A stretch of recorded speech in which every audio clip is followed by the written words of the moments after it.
সবাই কেমন আছেন? আশা করি সকলে ভালো আছেন, আমিও ভালো আছি আপনাদের দোয়ায়।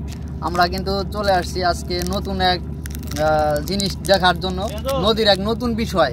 সেটা হলো এই নদীতে কিন্তু আমরা প্রতিনিয়তই আসি, কিন্তু আজকে আবার ভিন্নতা কেন সেটা আপনাদেরকে একটু বিশ্লেষণ করব।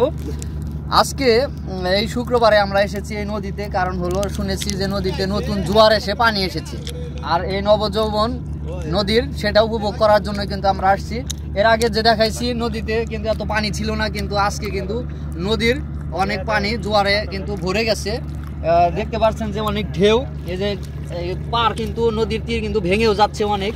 এখন এই ভাঙা যে কি পরিমাণ থাকে, এই পাশে কিন্তু বেড়িবাঁধও দেওয়া হয়েছে, আর এই বেড়িবাঁধটার জন্য কিন্তু এখন পর্যন্ত এটি সুরক্ষিত আছে। আলহামদুলিল্লাহ, আমরা চাই যে বেড়িবাঁধটা আরও সুন্দর হোক, এই পশ্চিম টাঙ্গাইলের মানুষ যাতে আরও সুন্দরভাবে বসবাস করতে পারে। তো আমরা একটু দেখাই যে আজকে আমি আমার সাথে যারা আসছে আমি তাদেরকে একটু দেখাই। আমার চাচা আসছে, বিপ্লব, আমার বন্ধু রাজের সবাই।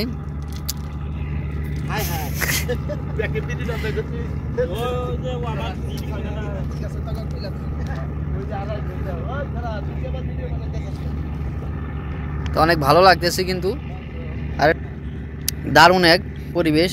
কিন্তু আমাদের কাছে অনেক সময় ভালো লাগে, অনেক সময় নদীর করাল গ্রাসে যখন বাড়িঘর নিয়ে যায়, ভেঙে চুরে সব নিঃস্ব করে দেয়, তখন কিন্তু আমাদের আর সেই আনন্দটা থাকে না।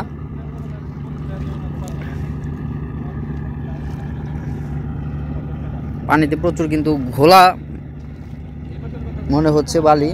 এ দেখেন কি একটা অবস্থা, পাড় দেখলে কিন্তু একটা ভয়ঙ্কর ভাব, যে কোনো সময় পাড়টি ভেঙে যাবে।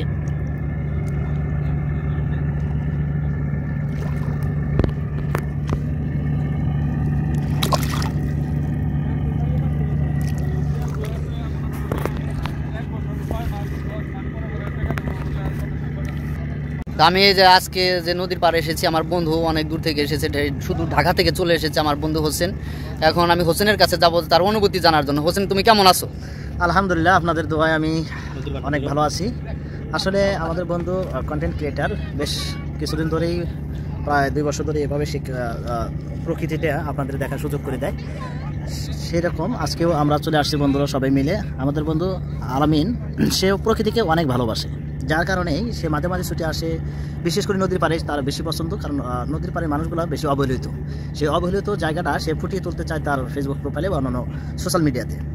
তাই আমাদের বন্ধু আজকে এই যমুনার পাড়ে এসে এই বেড়িবাঁধটাকে আপনাদেরকে দেখালো। এই বেড়িবাঁধে সে প্রস্তাব রেখেছে, যারা এই দায়িত্বে কর্মরত আছেন সেই দায়িত্বটা নিয়ে আরও প্রখরভাবে এটার পদক্ষেপ নেয়, এবং এই নদী পাড়ে মানুষকে সেই জায়গা থেকে, নদীর কবল ভাঙ্গা থেকে যারা রক্ষা পায়, সেই জন্যই সে এই জিনিসগুলো নিয়ে সে আপলোড করে থাকে প্রতিনিয়ত। এখন আমি একটা বিষয় জানতে চাই যে এই যমুনাই কিন্তু আমাদের সুখ, এই যমুনাই আমাদের দুঃখ। সুখ কখন?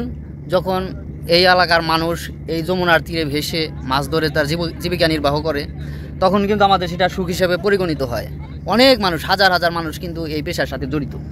আবার দেখা যায় যে এই যমুনার যে এই করাল ঘাসে যখন এই বাড়িঘর ভেঙে চুরে যায়, নিঃস্ব মানে সর্বশান্ত হয়ে যায়, সর্বহারা হয়ে যায় কিছু ফ্যামিলি, তখন কিন্তু সেটা আমাদের খুব কষ্টের কারণ হয়ে দাঁড়ায়।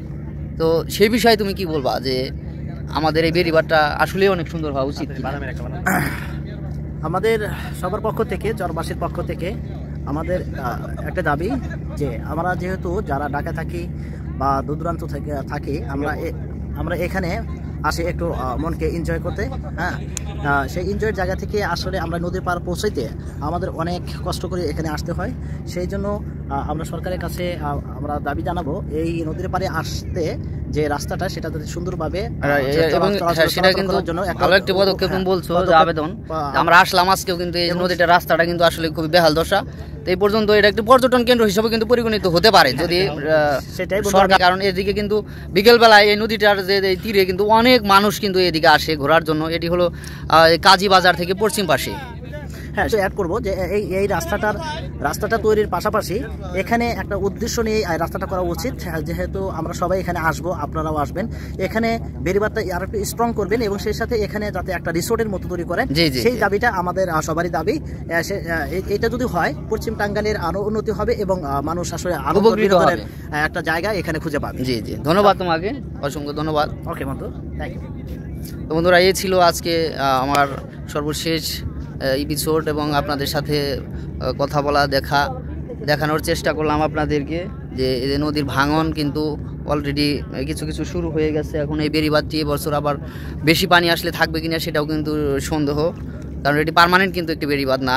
পার্মানেন্ট বেড়িবাঁধ খুবই জরুরি, তাই সংশ্লিষ্ট কর্তৃপক্ষের প্রতি আমি আবেদন জানাচ্ছি যাতে একটি পার্মানেন্ট এই পশ্চিম নদীর পূর্ব তীর দিয়ে, যমুনা নদীর পূর্ব তীর দিয়ে একটি স্থায়ী বাঁধ যাতে নির্মাণ করা হয় সেই পদক্ষেপ গ্রহণ করে। নদীর পাড় থেকে, যমুনার তীর থেকে বিদায় নিচ্ছি। আবারও দেখা হবে অন্য কোনো এপিসোডে। সবাইকে ধন্যবাদ। আসসালামু আলাইকুম।